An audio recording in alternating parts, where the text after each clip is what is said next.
Chandramukhi. Madam Rachna Bishravachi, Madam Dhanushri, Sir Deepak, Madam Rupi Gupta, how much of a courage does it take for us as writers and authors while we go through the turmoil of emotions while reading and writing and researching about these stories of war, while we meet people who've been through so much pain in life, we see it as gallantry awards and medals and so many things. Madam Ritter is also present here. So how much of a courage does it take for us as authors, sirs and madam, while we go through the turmoil of emotions in the due process of the research? It's a very emotional process.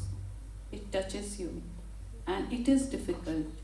When you write about something, as writers, you're very sensitive people. We identify with the protagonist, be it, in any field. It's very difficult because at that moment, we are in that space. We are living the life that our protagonist is living. So you can imagine, we are going through the same process. It's a very, very difficult process. Thank you for the question. Okay, we have one more.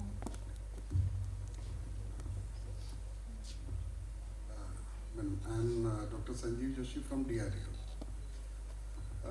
I want to ask you all authors thanks for telling those stories, and really I am overwhelmed with that. But at the same time, I want to know then that when you are telling about Shaurya Saga, what about wind and the weapons? What you can say about the wind and the weapon? How you connect it with the human engine?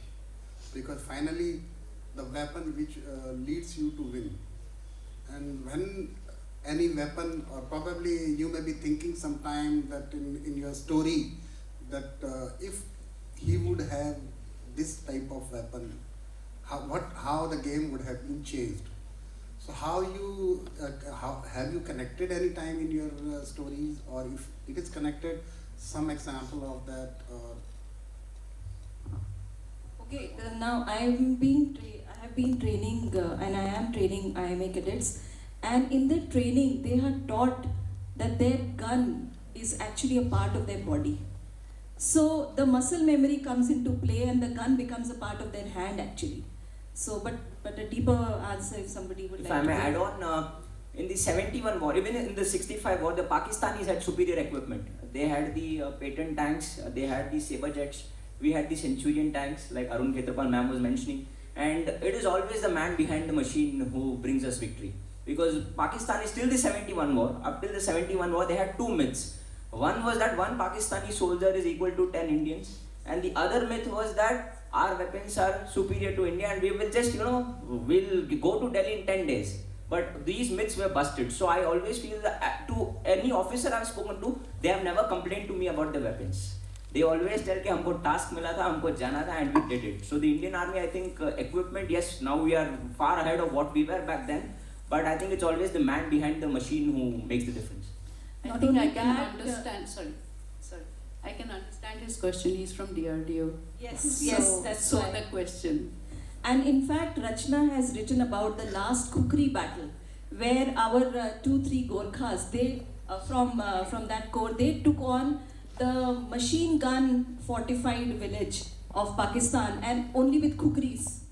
That is the josh of our men that we must applaud and we must understand. Yeah, that was a deliberate decision of the commanding officer in the Battle of Adkram in Bangladesh, which was the first organized attack that took place on 16th of November, which was actually before the official war started. Yes. They crossed the Surma River, they walked 10 kilometers, and it was 4-5 Gurkha rifles.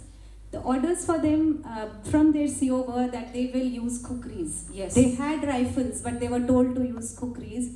And these young officers, and it was a suicidal attack, so there were these young officers who shaved off their heads knowing they were not going to come back from the battle, and they went with their kukris and they fought that war. And later on, when I read Colonel Haronekar's memoirs, I wanted to know why he wanted a kukri attack. So he said it was to instill fear in the Pakistanis. The Gorkhas had that reputation that they could create havoc with their kukris, and that is how that battle was fought and won. Of course, there were big losses, but it was a saga of bravery. Absolutely. So I think a big round of applause for our authors and most importantly our brave men. The battle scene which he has described, just imagine our men going in with kukris and facing machine guns and other guns. This is what embodies the spirit of our defense forces. And on that note, we come to the end of this session. Thank you so much. And thank you, audience. Thank you so much, ma'am. The session was rightly about soldiers have died in distant lands, far from their homes and loving hands. You tell their stories. Troops missing in action and never return, their ultimate destinies not yet learned. You tell their stories. Warriors come home with troubled minds, atrocities witnessed, not quite left behind. You tell their stories. The rest return and pick up their lives as husbands and fathers, mothers and wives. You tell their stories. All our soldiers, brave, strong and true. If you want to honor them, here's what you do. You tell their stories. Thank you for the lovely stories you've got for us. I request Shri Manoj Istwal, senior journalist, to please present mementos to our panelists, Rachna Bishrawji, Deepak Suranaji, Tanushree Podarji, and to Dr. Ruby Gupta. Manoj Istwal.